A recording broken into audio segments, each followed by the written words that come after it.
Halo semua, kembali lagi sama saya. Hari ini kita bakal ngupas tuntas salah satu misteri paling legendaris dari jantung Kalimantan. Sebuah legenda yang kayaknya nggak ada matinya, yaitu Kota Gaib Saranjana. Coba deh kalian bayangin, di tengah-tengah belantara hutan Kalimantan yang lebat banget, tiba-tiba ada kota metropolitan super canggih. Jauh lebih modern dari kota-kota yang kita tahu sekarang. Kedengerannya kayak film fiksi ilmiah ya? Mungkin, tapi percaya nggak percaya, cerita ini tuh hidup banget dan diyakini loh sama masyarakat di sana. Yap, namanya Saranjana. Dan ini bukan kota biasa loh, ini adalah kota yang katanya tak kasat mata. Maksudnya, nggak semua orang bisa lihat. Katanya sih cuma orang-orang dengan kemampuan khusus atau yang mata batinnya kebuka aja yang bisa ngintip kemegahan kota ini. Dan kalau dengar cerita-cerita yang beredar, wow, Saranjana ini bukan cuma sekedar desa gaib, teman-teman. Kita ngomongin soal jejeran gedung pencakar langit, teknologi yang super duper canggih, terus penduduknya konon katanya cakep-cakep dan makmur banget. Benar-benar kayak kota impian dari masa depan, tapi tersembunyi di dimensi lain. Oke, kita mulai dari awal ya. Kita masuk dulu ke sisi legendanya, cerita-cerita mistis dari mulut ke mulut. Karena ya dari sinilah semua rasa penasaran soal Saranjana ini lahir. Dan ini bukan omong kosong doang loh, ada banyak banget kesaksian dari orang-orang. Salah satunya nih ada cerita dari seorang warga Banjarmasin. Temennya itu katanya tiba-tiba ngeliat sebuah kota yang mewah dan rame banget, padahal lokasinya itu harusnya cuma hutan belantara.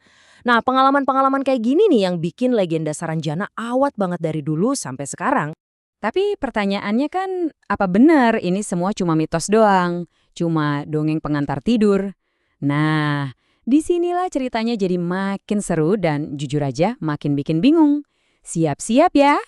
Oke, sekarang kita geser ke bagian kedua. Kita bakal lihat gimana mitos ini ternyata ninggalin jejak di catatan sejarah.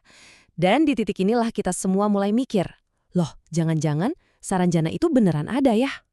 Jadi, ini dia nih game changernya. Nama Saranjana, pakai E ya, ternyata beneran ada.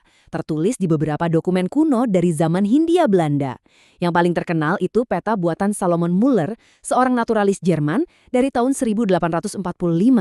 Dan ini bukan peta abal-abal ya, ini dokumen ilmiah pada zamannya. Biar lebih jelas, Tanjung Saranjana itu apaan sih? Menurut peta si Muller itu, ini adalah nama sebuah tanjung. Tahu kan? Daratan yang menjorok ke laut. Lokasinya pun jelas banget tergambar. Ada di sebelah selatan Pulau Laut di Kota Baru, Kalimantan Selatan. Artinya apa? Nama ini pernah jadi bagian dari geografi resmi pada waktu itu. Nah lo, jadi bingung kan? Di satu sisi, ada cerita mistis soal kota canggih. Di sisi lain, ada bukti nyata di peta kuno. Jadi, kalian lebih percaya yang mana nih? Tim legenda atau tim bukti sejarah? Coba deh kasih pendapat kalian di kolom komentar ya. Pengen tahu nih. Oke, kita lanjut lagi. Sekarang, kita coba bedah dua teori utama soal asal-usul Saranjana. Yang satu dari sisi legenda, yang satu lagi dari hipotesis para sejarawan. Yuk, kita bandingin. Dari sisi legenda, ada cerita Gunung Sebatanga. Singkatnya, ada dua pangeran, Samburanjana sama Sambu Batung. Sambu Batung jadi penguasa alam manusia dan menjelma jadi Gunung Sebatanga. Nah, Samburanjana ini yang milih buat bangun kota gaib, yang kita kenal sebagai Saranjana. Terus, dari sisi hipotesis sejarah, sejarawan Mansur menduga kalau Saranjana itu dulunya sebuah kerajaan suku Dayak Samihim yang beneran ada. Dan tebak, nama kerajaannya diambil dari nama kepala suku pertamanya. Siapa lagi kalau bukan Samburanjana? Kerajaan ini katanya hancur setelah diserang. Menarik banget kan, gimana nama Samburanjana ini ada di kedua versi cerita? Tunggu dulu. Sebelum lanjut, ada yang perlu dilurusin nih. Gara-gara namanya unik, banyak yang iseng nyambung-nyambungin Saranjana sama lagunya Bang Haji Rhoma Irama Terajana. Atau bahkan Saranghayo dari Korea. Menurut para ahli sih, ini cuma cocok logi aja. Nggak ada hubungannya sama sekali. Jadi, kita lupain itu dan balik lagi ke bukti-bukti yang lebih serius ya. Oke, kita udah lihat dari sisi mitosnya, udah lihat juga dari sisi sejarahnya. Sekarang kita sampai di bagian akhir nih. Saatnya coba kita tarik kesimpulan dari semua ini. Jadi gimana dong?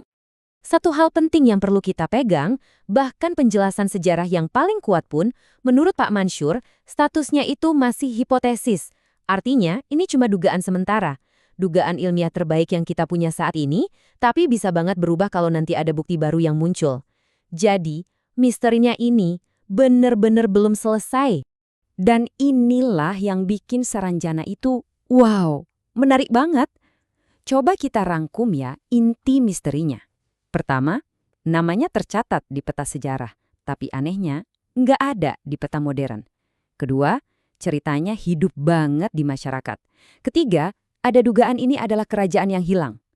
Tapi, nah ini dia, bukti fisiknya, kayak runtuhan atau apa gitu, belum pernah ditemukan sama sekali. Benar-benar teka-teki yang sempurna kan? Nah, sekarang giliran kalian. Setelah dengar semua ceritanya, menurut kalian, pribadi, Saranjana itu apa sih? Sebuah kerajaan yang hilang di telan zaman? Atau beneran kota gaib dari dimensi lain? Atau cuma legenda yang kebetulan terinspirasi dari nama sebuah tanjung di peta kuno? Tulis pendapat kalian, yuk kita diskusi bareng di kolom komentar. Makasih banyak udah nonton.